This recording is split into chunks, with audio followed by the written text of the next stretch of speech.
네, 반갑습니다. 오늘은 엘리야가 탈진에서 벗어나는 내용으로 우리 함께 은혜를 나누겠습니다. 엘리야는 갈멜산에서 바알의 450명 제사장들과 대결을 펼쳐 승리를 거두게 됩니다. 이로써 이스라엘의 하나님이 살아계신 하나님이요, 바알은 헛된 신, 우상에 불과하다는 것이 입증이 됩니다. 엘리야는 바알의 제사장 450명을 처단함으로써 이제 하나님의 심판을 대행하게 됩니다.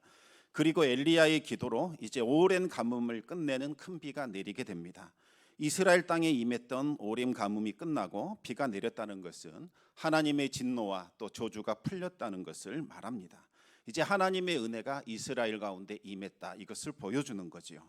엘리야는 아합에게 큰 비가 내릴 것이니 서둘러 왕궁으로 돌아가라 말한 후에 갈멜산에서 왕궁까지 무려 22km나 되는 거리를 아합의 마차보다 앞서 달리는 기적을 보여주게 됩니다.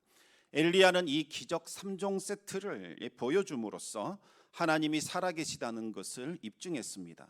하늘에서 불이 내려 제단을 불사르게 했고, 하늘에서 비가 내려 3년 6개월이나 되는 가뭄을 그치게 했습니다. 또 갈멜산에서 왕궁까지 22km나 되는 거리를 아합의 마차보다 앞서 달렸습니다. 이 한 가지 기적만으로도 하나님이 살아계시다는 것을 입증해 줄 텐데, 이 세 가지나 이 기적을 보여줌으로써 하나님이 지금 이스라엘과 함께 하시고 엘리야와 함께 하신다는 것을 구체적으로 보여주었습니다.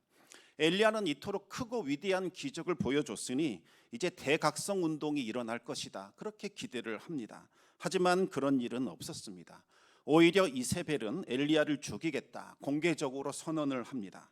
이스라엘 백성들도 이세벨의 눈치를 살펴보면서 바알과 또 하나님 사이에서 머뭇머뭇거리는 모습을 보여주게 됩니다. 몇몇 백성들은 이세벨에게 잘 보이기 위하여 이제는 엘리야를 잡아 바치겠다, 그런 움직임마저 나타나게 됩니다. 엘리야는 이와 같은 상황을 보면서 크게 낙심하게 되지요. 이토록 큰 기적을 보여줬는데도 하나님을 믿지 않는다. 이제 더 이상 무엇을 해야 할까? 이토록 힘들고 어려운 것인가? 지금까지 했던 일은 다 무의미한 것인가? 엘리야는 방향을 잃어버렸고 어찌해야 할 바 알지 못해서 크게 낙심하고 절망하게 됩니다. 두려움과 절망에 빠진 엘리야는 이세벨을 피해 도망치는 것, 그 생각밖에 하지 못했습니다. 엘리야는 이세벨의 손이 닿지 않는 남유다 왕국의 저 남쪽 끝 브엘세바로 도망을 치게 됩니다. 이곳이라면 이세벨의 손이 미치지 않을 것이라고 생각을 한 거지요. 그런데 불현듯 이 남왕국의 왕 여호사밧이 아합과 친하다는 사실이 생각이 났습니다. 혹시 자신을 넘겨줄지도 모른다는 생각이 들자 아무도 살지 않는 곳 광야를 향해 하루길 정도 걸어가게 됩니다. 그리고 로뎀나무 아래에서 죽기를 간청하며 하나님께 마지막 기도를 드립니다. 하나님, 저는 할 만큼 다 한 것 같습니다. 더 이상 제가 할 수 있는 일이 없네요. 지금 제 생명을 거둬가는 것이 더 유익할 것 같습니다. 제 역시 제 조상들보다 나은 것이 하나도 없습니다. 엘리야는 지친 마음에 기도하더니 그대로 누워서 잠이 들었습니다. 몸도 마음도 영혼도 지쳐서 더 이상 일어설 힘이 하나도 없었습니다. 탈진 상태에 빠진 겁니다. 탈진을 영어로 번아웃이라고 부르는데 다 타버리고 재만 남아있는 그와 같은 상태를 말하는 거지요. 온 힘을 향하여 온 힘을 다해서 돌진하다가 벽에 부딪힐 때에, 한계를 느낄 때에, 도저히 돌파할 수도 없고 뛰어넘을 수도 없다는 그와 같은 생각이 들 때에 갑자기 피곤해지면서 무기력해집니다. 만사가 귀찮아지고 포기하고 싶어지는 거지요. 이것이 전형적인 탈진 증세입니다. 탈진이 일어나게 되면 우리 신앙생활도 큰 영향을 받게 됩니다. 활력이 사라져 버립니다. 기도해야 하고 말씀 읽어야 하고 찬송을 불러야 한다는 것 압니다.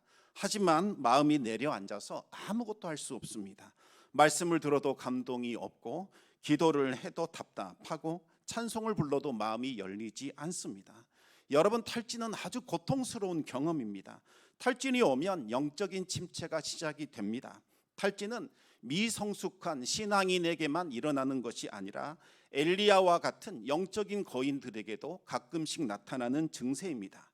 엘리야는 탈진으로 고통당하면서 이제는 죽고 싶으니 제발 제 생명 거두어 주십시오, 그와 같은 기도를 올리게 됩니다.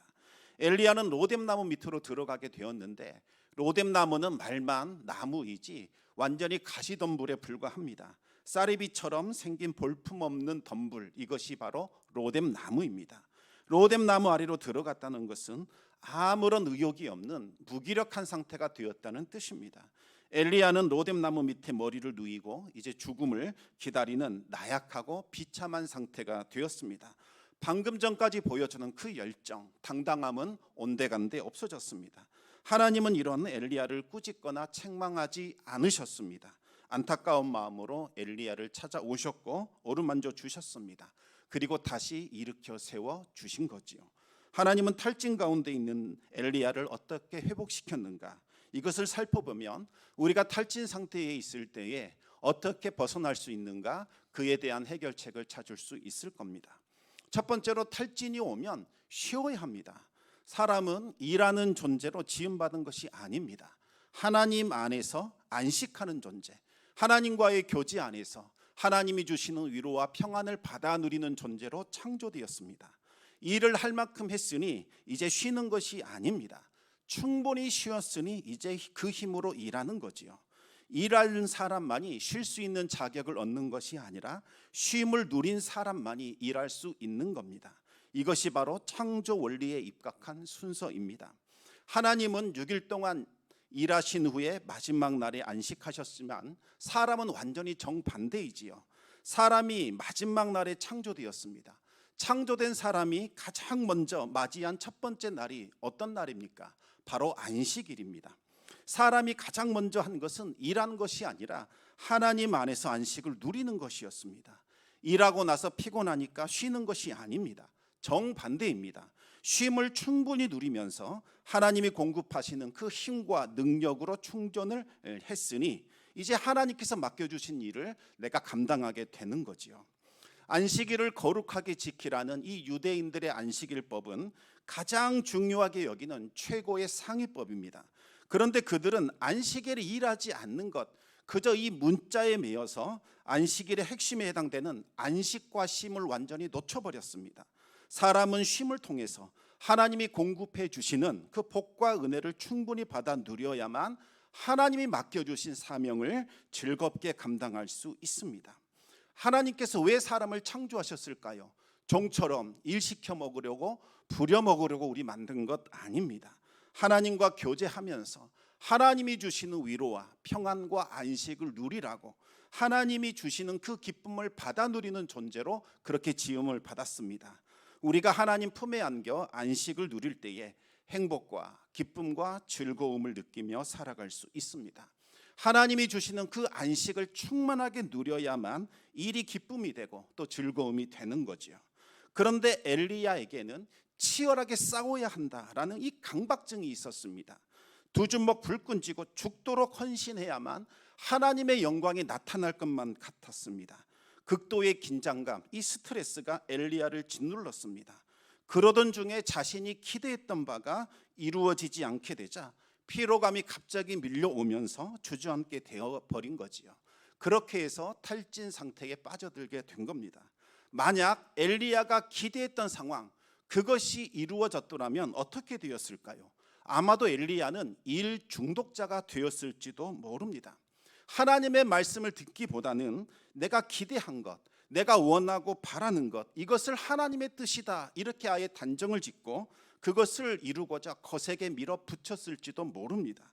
자신의 생각과 자신의 뜻을 하나님의 뜻으로 여기면서 다른 사람들에게 강요하는 그와 같은 폭력적이고 억압적인 모습을 보여줬을지도 모르겠습니다. 자신의 기대가 산산조각이 나자 엘리야는 아무도 없는 한적한 곳에 들어가 잠이 들었습니다. 천사가 주는 이 숯불에 구운 떡을 먹고 물을 마셨습니다. 그리고 또다시 잠이 들었습니다. 엘리야는 이 천사의 돌봄을 통해서 자고 먹는 것을 계속 반복하게 됩니다. 그 과정을 통해서 다시 원기를 회복하고 40일 밤낮을 걸어서 호렙산에 갈 수 있는 힘을 얻게 된 겁니다. 두 번째로 탈진 증세가 나타나면 가장 먼저 해야 할 일이, 두 번째로 해야 될 일이 겸손해지는 겁니다.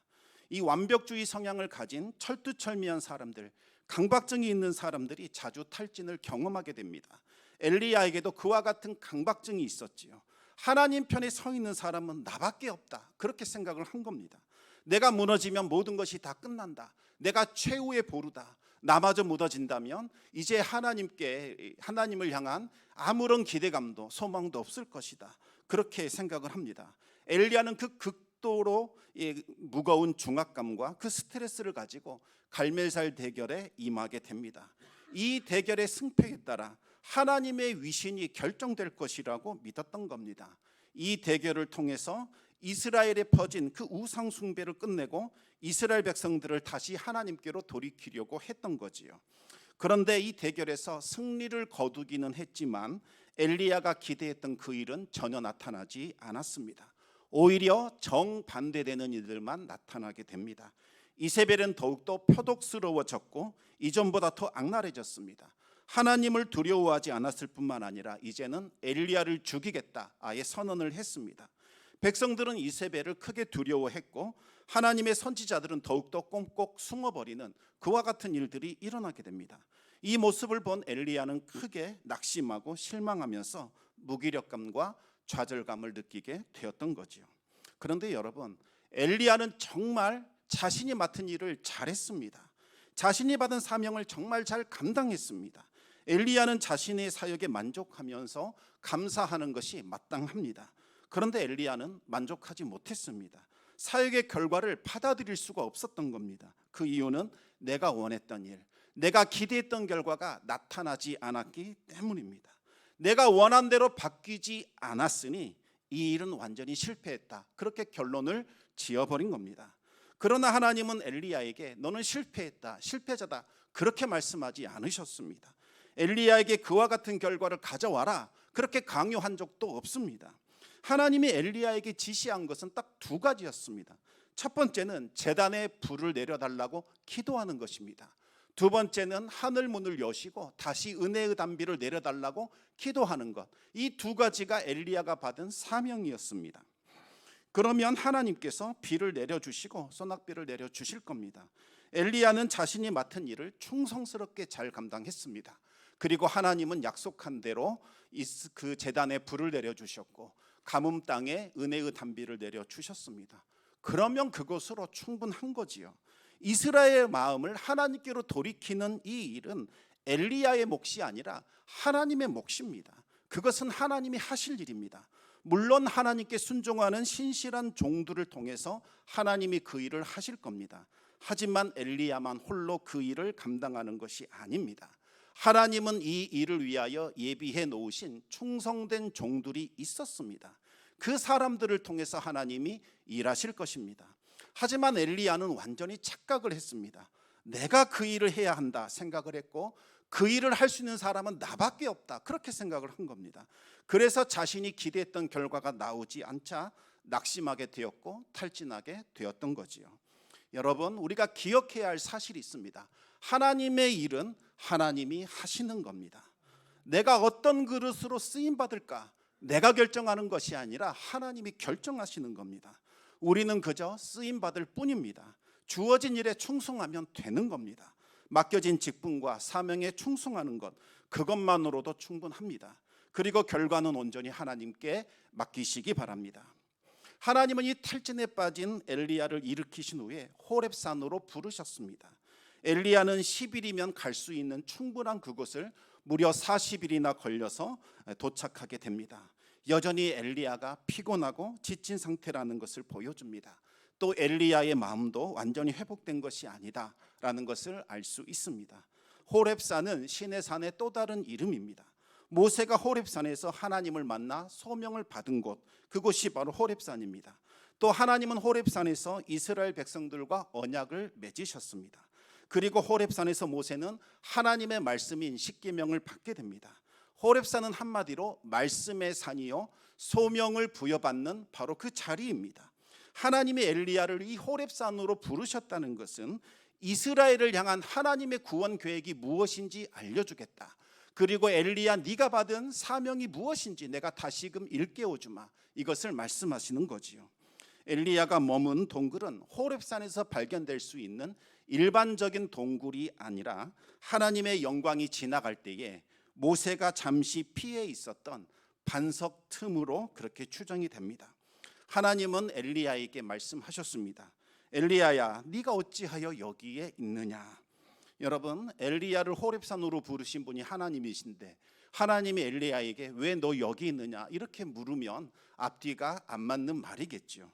이 말은, 이 질문은 사명을 받은 너가 어찌하여 낙심하여 있느냐, 왜 이와 같은 모습으로 동굴 속에 숨어 있느냐, 그와 같은 애정어린 질책을 하신 겁니다. 그러자 엘리야가 서운함과 자신이 느낀 절망감을 내비치게 됩니다. 엘리야는 하나님을 향한 나의 열정이 얼마나 특별했는지, 얼마나 유별났는지를 설명을 했습니다. 여기서 엘리야가 말하고 있는 이 열정이라는 단어는 비느하스가 가졌던 그 질투심을 말하고 있습니다. 비느하스는 이스라엘 백성들이 하나님을 떠나 이방 신들을 숭배하는 것을 보자 피가 거꾸로 솟구치는 분노와 질투심을 느끼게 됩니다. 이방 여인과 간음하는 이스라엘의 지도자를 따라가서 창으로 찔러 두 사람을 죽이는 그와 같은 일을 행하였습니다. 그러자 하나님께서 진노를 거두셨고 하나님의 영광을 보여주셨습니다. 이스라엘 백성들이 회개하여 하나님께 다시 돌아오게 되지요. 그런데 엘리야에게는 그와 같은 일이 일어나지 않았던 겁니다. 이세벨은 더욱더 악해졌습니다. 하나님의 선지자들은 굴에 숨어서 나올 생각이 없습니다. 이스라엘 백성들은 여전히 이세벨의 눈치나 보고 있었고 몇몇 사람들은 엘리야를 잡아 바치려고 했습니다. 그런데도 하나님은 영광을 보여주지 않았다는 거지요. 이런 상황인데 내가 어찌 절망하지 않겠습니까? 그렇게 하나님께 서운함을 내비치고 있는 겁니다. 그러자 하나님께서 엘리야에게 하나님의 산에 서라라는 음성을 들려주게 됩니다. 그러면서 엘리야에게 하나님의 현현을 보여주시게 됩니다. 먼저 엘리야 앞에 크고 강한 바람이 불어오더니 산을 가르고 바위를 부수는 그와 같은 놀라운 일을 보여주셨습니다. 하지만 하나님은 그와 같은 곳에 계시지 않았습니다. 곧이어서 큰 지진이 일어나며 땅이 흔들립니다. 불이 솟구쳐 올랐습니다. 그러나 하나님은 그곳에 계시지 않았습니다. 크고 두려운 이 자연 현상이 끝난 후에 하나님의 세미한 음성이 들려오게 됩니다. 그 세미한 음성 가운데 하나님이 계셨습니다. 여러분, 이게 무엇을 의미하는 걸까요? 일반적으로 크고 강한 바람이나 지진이나 불과 같은 자연 현상은 하나님이 임재하실 때에, 하나님의 현존을 드러날 때에 나타나는 자연 현상들입니다. 하나님이 모세에게 십계명을 주셨을 때에 이와 같은 자연 현상이 일어났습니다. 그러나 여러분, 이와 같은 자연 현상 자체가 하나님의 임재나 하나님의 현존 그 자체를 말하는 것은 아닙니다. 하나님이 임재하실 때 나타나는 하나의 자연 현상에 불과하다는 겁니다. 그러나 너무나 크고 너무나 특별하기 때문에 사람들은 자연현상 그 자체를 하나님의 임재와 동일한 것으로 그냥 받아들이게 됩니다. 하나님의 임재는 그러나 말씀이 있는 그 자리에 나타나게 되는 거지요.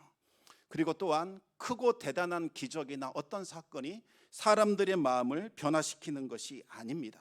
오직 하나님께서 들려주시는 세미한 음성, 그것이 바로 사람들을 변화시키는 거지요. 화려한 사건이나 기적은 잠시 잠깐 사람들의 눈과 귀와 또 모든 것을 잠깐 붙들어 둘 수는 있습니다. 사람들이 몰려들게 할 수는 있지요. 그러나 그것만으로는 사람이 변화되지 않습니다. 우리의 마음을 변화시키는 것, 그것은 오로지 하나님의 말씀밖에 없습니다.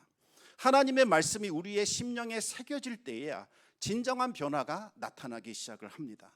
여러분, 엘리야는 선지자입니다. 선지자가 어떤 사람입니까? 능력과 기적을 행하는 자가 아니라 하나님의 말씀을 전하는 사람입니다. 하나님의 말씀을 사람들의 심령에 새겨서 그들이 그 말씀을 품고 새로운 마음과 새 뜻이 되어 하나님께 순종하게 하는 그 사역 감당하는 사람이 바로 선지자라는 겁니다. 선지자의 사명은 기적을 보여주는 것이 아니라 말씀을 전하여 부패한 심령을 돌이키게 하는 것, 바로 그것이지요. 그런데 엘리야는 말씀보다 더 기적을 중요하게 여기게 됩니다.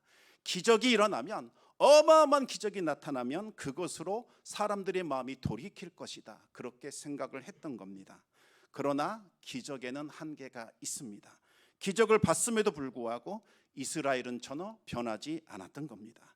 세미한 음성을 들은 엘리야는 겉옷으로 자신의 얼굴을 거리고 나가 굴 앞에 섰습니다. 그러자 또다시 하나님의 소리가 들려왔습니다. 엘리야야, 네가 어찌하여 여기 있느냐? 왜 선지자로 부름받은 자가 낙심하여 이러고 있느냐? 애정어린 질책이 다시 들려오게 됩니다. 그러자 엘리야는 또다시 자신의 열정이 얼마나 대단했는지 하나님께 설명했습니다. 그리고 이제는 열정 품은 사람이 나밖에 없습니다. 다 끝났습니다. 이렇게 절망을 했습니다. 왜 이런 말을 하나님 앞에 하고 있는 걸까요? 엘리야는 여전히 자신의 노력, 자신의 열정으로 하나님의 일을 이루어 드린다, 이렇게 생각을 했던 겁니다. 내가 그렇게 노력했고 뜨거운 열정을 품었는데도 아무런 일이 일어나지 않았습니다. 하나님께 지금 불만을 토로하고 있는 겁니다. 그러자 하나님께서 엘리야의 눈을 열어주셨습니다. 하나님이 장차 어떻게 구원 계획을 이루어 가실지 엘리야에게 알려주셨습니다. 먼저 다메섹으로 가라. 그리고 하사엘에게 기름을 부어 그를 아람의 왕으로 세우라 말씀하셨습니다. 그리고 예후를 찾아가라. 그에게 기름을 부어 이스라엘의 왕으로 세우라 그렇게 말씀하셨지요. 그리고 마지막으로 엘리사를 찾아가서 기름을 부어 선지자가 되게 하라 이렇게 말씀을 하십니다. 하사엘은 이스라엘의 아람의 왕이 되어 하나님을 버린 이스라엘 백성들을 찔러대는 도구가 될 겁니다. 그리고 예후는 이스라엘의 왕이 되어 이세벨과 아합의 자녀들을 멸절시키고 바알 숭배를 무너뜨리는 그와 같은 일을 할 겁니다. 그리고 엘리사는 하나님의 말씀을 이스라엘 백성들의 심령에 새겨서 그들의 마음을 하나님께로 돌아오게 하고 바알 숭배를 뿌리 뽑는 그와 같은 일들을 하게 될 겁니다. 또한 하나님은 바알에게 무릎 꿇지 않는 7,000명을 통해서 하나님의 일을 이루어 나아갈 것입니다. 그제야 엘리야는 하나님의 시각에서 이 전체를 바라볼 수 있게 됩니다. 인간의 역사는 아무렇게나 흘러가는 것이 아닙니다. 몇몇 사람이 주도하고 이끄는 것도 아니라는 겁니다. 하나님의 뜻과 하나님의 계획대로 운행되고 있는 거지요. 하나님의 말씀대로 하나님이 정해놓으신 그 뜻을 따라 역사가 흘러간다는 것입니다. 하나님의 말씀에 순종하는 사람들, 이들은 하나님의 일에 동참하게 될 것이요 놀라운 은혜와 영광을 덧입게 될 겁니다. 그러나 하나님의 말씀을 거역한 사람들, 내 뜻과 내 계획대로 역사를 바꾸려고 하는 자들, 이들은 결국 멸망에 이르게 될 겁니다. 엘리야는 하나님이 주신 말씀, 그것에 순종하면 되는 겁니다. 자기가 받은 그 사명에만 충실하면 되는 거지요. 그것만으로도 충분합니다. 그 이상의 일을 하려다 보니 탈진이 오게 된 겁니다. 내가 아니면 안 된다, 이 교만함, 강박증에 사로잡히게 된 겁니다. 여러분, 그렇게 되면 하나님이 더 이상 보이지 않습니다. 내 생각이 하나님입니다. 내가 정의의 사도가 됩니다.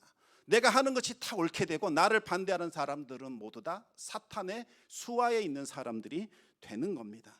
그 상태에서 열정을 내면 어떻게 되겠습니까? 시비와 다툼이 생기는 것이요, 서로에게 상처를 받게 되고 서로가 서로를 찔러서 서로 낙심하게 되는 그와 같은 일들만 일어나게 될 겁니다. 성도 여러분, 하나님의 일은 사람의 열정과 노력으로 결정되는 것이 아닙니다. 하나님의 뜻, 하나님의 계획대로 이루어지는 겁니다. 하나님의 세미한 음성을 들을 수 있는 그와 같은 영성 가진 사람들, 그 하나님의 세미한 음성을 듣고 그것에 순종할 수 있는 사람들을 통해서 하나님의 뜻과 계획이 펼쳐지고 이루어지는 거지요. 여러분, 신앙생활의 출발은 나로부터 시작하는 것이 아닙니다.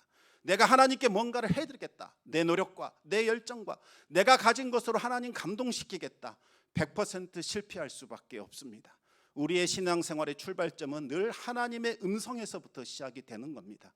하나님, 말씀하여 주시옵소서. 주의 종이 듣겠나이다. 주님, 내 마음을 움직여 주시옵소서. 주님 앞에 철저히 복종하겠습니다. 이렇게 자기 자신을 쳐서 하나님 앞에 복종시킬 수 있는 사람, 하나님의 세미한 음성을 듣고 그 음성에 순종할 수 있는 사람, 그 사람을 통하여 하나님의 일은 펼쳐지고 하나님의 구원 사역은 나타나게 되는 겁니다. 그러면 어떻게 해야 하나님의 그 세미한 음성을 우리가 들을 수 있을까요? 겸손해져야 합니다. 모든 것을 내려놓고 오직 하나님께만 집중하시기 바랍니다. 내 생각, 내 기대, 내가 원하는 방식 다 내려놓고 하나님이 나에게 뭐라고 말씀하시는지 들으시기 바랍니다. 그러면 하나님의 음성이 우리에게 들려오게 됩니다. 그래야 하나님의 세미한 음성을 들을 수 있습니다. 그리고 그 음성에 순종하고 복종하며 나아갈 때에 우리가 알지 못했던 놀라운 일들이 펼쳐지게 되고 하나님의 일이 시작이 되는 겁니다. 지금도 하나님은 우리에게 계속해서 세미한 음성으로 다가와 주십니다. 우리에게 계속해서 말씀하시고 우리의 문을 두들기고 계십니다. 그럼에도 불구하고 우리가 하나님의 음성을 듣지 못하는 이유는 크고 대단한 일들에만 우리가 함몰되어 있기 때문입니다. 내 생각, 내 기대, 내 뜻, 내가 원하는 것, 이것에만 집중되어 있느니라 하나님의 그 세미한 음성을 우리가 놓치고 있는 거지요. 지금 이 시간 세미한 음성으로 찾아오시는 그 하나님께 집중하시기 바랍니다. 그리고 하나님의 뜻과 하나님의 계획을 분별하시고 하나님의 그 말씀에 순종해 보시기 바랍니다. 바로 여기에서부터 새로운 변화가 시작이 되고 하나님의 구원 역사가 펼쳐지게 될 겁니다. 우리를 짓누르고 있는 모든 이 근심, 걱정, 스트레스, 그리고 탈진 증세들 다 내려놓으시고 오직 하나님 안에서 하나님이 주시는 위로와 안식을 다시 누리고 그것으로 일어서시기 바랍니다. 하나님의 말씀에 순종함으로써 하나님의 위대한 역사가 나타날 수 있기를 우리 주님의 이름으로 축원합니다. 이 시간 우리 같이 기도하기를 원합니다. 하나님, 우리가 하나님 음성을 듣지 않습니다. 자꾸 뭔가를 하려고 합니다. 그것을 해야만 뭔가 하나님을 우리가 움직일 수 있을 것 같고 그래야 하나님이 기뻐할 것 같은 그와 같은 착각 속에 우리가 살아가고 있습니다. 하나님, 이 시간 우리가 내려놓기를 원합니다. 우리의 생각, 우리의 뜻, 우리의 주관, 우리가 원하는 모든 것들 다 내려놓고 철저히 하나님께만 집중하기를 원합니다. 사무엘이 고백했던 것처럼 주여 말씀하여 주시옵소서. 주의 종이 듣겠나이다. 주의 종이 순종하겠나이다. 다시 하나님의 그 은혜의 자리에 들어가 하나님께서 우리에게 들려주시는 그 음성을 듣고 순종하는 자들 되게 하여 주시옵소서. 그리하여 우리의 모든 상황 속에서 새롭게 역사하시는 하나님, 우리의 모든 상황을 바꾸시는 하나님, 기적을 보이시는 하나님을 우리가 직접 경험하며 하나님의 영광에 참여할 수 있도록 주님 은혜 베풀어 주시옵소서. 우리 같이 기도함으로 주님 앞에 나아가겠습니다.